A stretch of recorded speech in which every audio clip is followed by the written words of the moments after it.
Welcome to Sweet Life Beat Life. We hope this video helps. You start by confirming your Haier TV model and firmware so you know which method applies. This matters because different models use different key combos. Once done, remove USB drives and have your remote ready.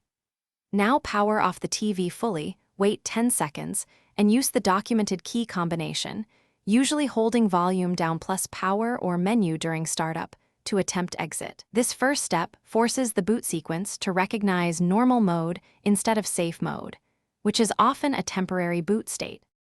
Next, you focus on executing the correct buttons and watching responses. Timing matters because short presses won't register. If volume up plus power for 10 to 15 seconds doesn't work, navigate settings to restart or recovery on Android-based Haier sets and choose Reboot System Now. Make sure to note any error messages. Those codes tell you whether it's a firmware lock or app conflict. If safe mode clears, the system will boot normally. If not, you'll need to try firmware refresh or factory reset as the next move. Finally, if safe mode persists, you perform a factory reset or firmware flash, but only after backing up settings because this erases data. To flash, download the official Haier firmware matched to your exact model, place it on a FAT32 USB drive, insert it cold, and follow on-screen update prompts. This reinstalls normal boot files.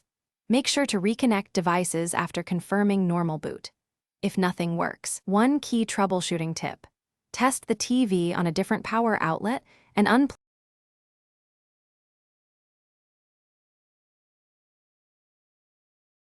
Thanks for watching. Consider subscribing if we helped you.